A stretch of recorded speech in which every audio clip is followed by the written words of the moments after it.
This is Talk Business and Politics with Roby Brock.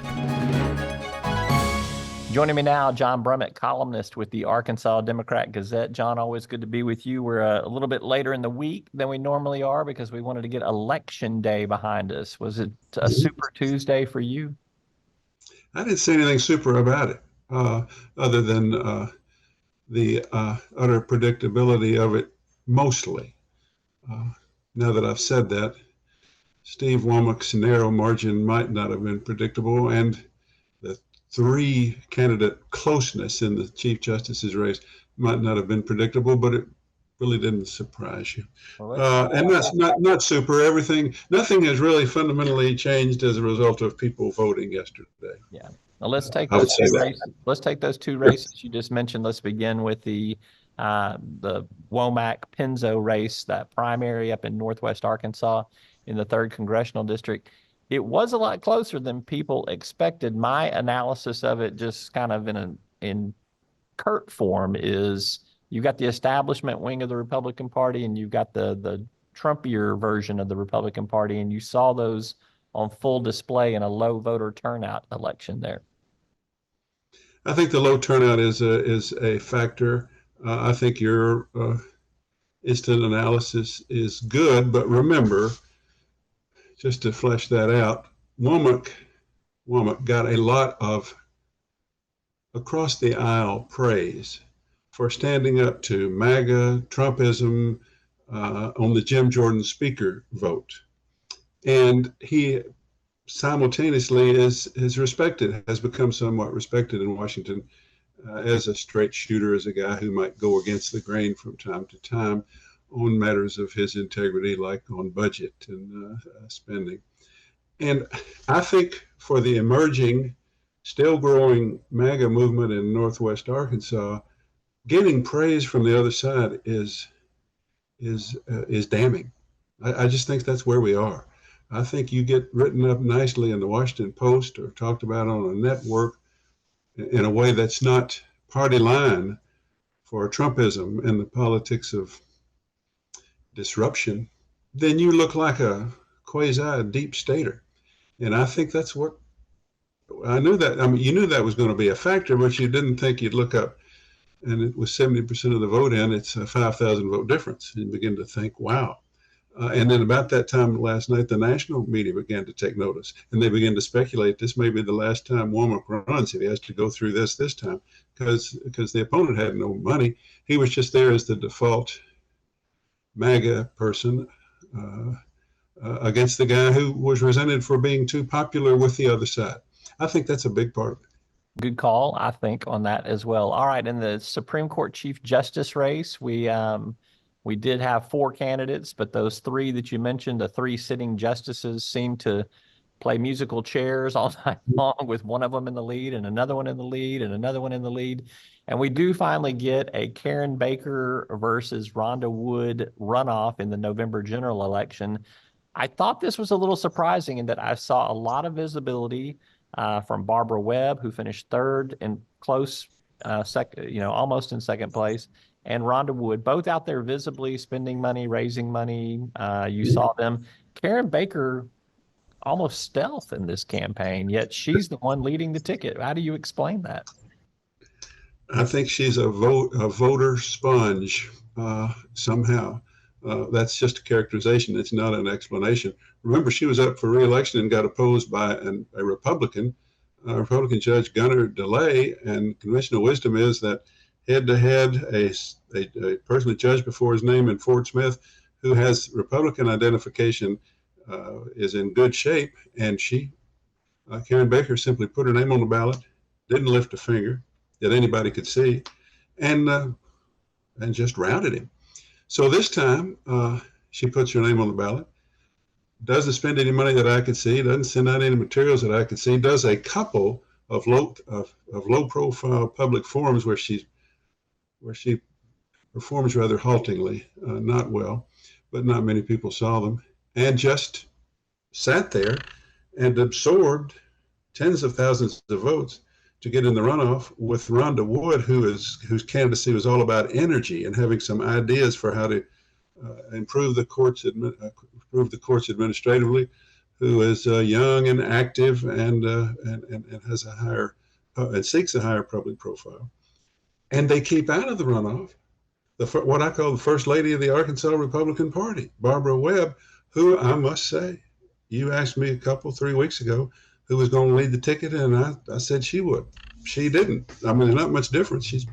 She was within striking distance of it all night, but she ended up out. And so I think what may have happened is that the three associate justices, people really didn't know them that well, but they heard that maybe Webb was too partisan and that Wood maybe was too.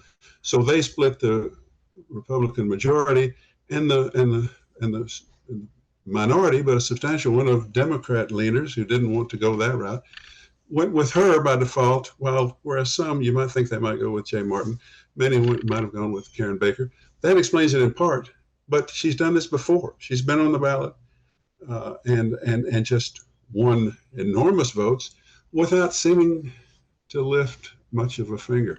So, and now, she goes in a runoff with Wood in November, and it may be that Democrat leaners will look at her as the default option because they don't want Rhonda Wood. Maybe not. Who knows? But I know it as the performances of the night. Rhonda Wood actively and Karen Baker with usual passivity, and there they are. All right. No surprises in the legislature on every incumbent. One re-election, one I think had a fairly close race, but we just see a return to the same faces that we have had at the Capitol. There just wasn't really much of a challenge for a lot of those incumbents. So the legislature is looking the same for the general election, at least. We'll see if the Democrats, with all of their candidate filings, can make some sort of small gains, maybe break the supermajority hold. I don't think that can happen this cycle, but we'll let them hold out hope for that. What's your take on any of the legislative races pique your interest, or perhaps you just might want to say they didn't pique your interest and we'll move on? They didn't, but what you describe is what is happening. We spend the times between elections lamenting either the dysfunction of our politics, on partisan dysfunction, or that those in charge are out of touch or overreaching, and there's all this whining and carrying on about the state of politics, and then we just keep the same thing in an election, in a low turnout election, as the Democrats will be happy to tell you. They find solace in that these decisions are being made by a small percentage of the population in the state, which is sort of like they're saying, if we could get the people who don't care, who don't know anything to vote, we'd do better. And I don't think that's what they mean to say. And I don't think that's the case. I think probably those who are voting are doing a pretty good representation of the state. But it's just nothing changes. The Supreme Court, the three associate justices, all three are going to stay on the court. Nobody's leaving the court. It's going to be the same Supreme Court. And they're just arguing about which one of the three, or now two, gets to be boss and get a little extra money. So, that's the more things look a mess, the more we keep them the same. I gave somebody some advice on, this will be our last topic here. We'll talk about the presidential election. We obviously are going to get our rematch of 2020 with Trump and Biden. We've known that for a while. It just became a little bit more official last night, although it's still not official, but it's official enough. It's official enough. But I will say this to people who are not excited about a Trump-Biden rematch, whichever side of the aisle you're on. In 4 years, we'll have all fresh faces on both sides of the aisle. Oh, thank you, Robbie. Just 4 years. If Biden I'm 70 years old. Come on. If Biden wins, he can't run again. If Trump wins, he can't run again. And either one of them's unlikely to run again in 4 years. So if they lose. So I'm just saying, keep hope alive, John. Keep hope alive. Well, you remember when we had primaries that lasted longer than this, and you had 3 or 4 viable candidates, and there was vitality in the race, but it was not damning to the to have that division in the primary to the general election chances, you actually gain strength by interest in your primary. This thing's been decided since before it started, and it takes a lot of the fun out of it for us, but it also just gives us two wearying figures to contemplate for months. What some people say about us, John, that we're wearying figures. So. Well, okay, but they don't have to. They don't have to put up with us running the country. They don't even have to put up with us on YouTube. I mean, they don't have to click on here, and I don't blame them if they choose not to. You know. He's always a treat. John Brummett, thank you for your analysis. And we will circle up next week with a new round of political topics to discuss. I bet we don't. I mean, we'll circle up, but I'll be surprised if we have new topics, but let's hope so. And it's always good to talk to you, buddy. Take care.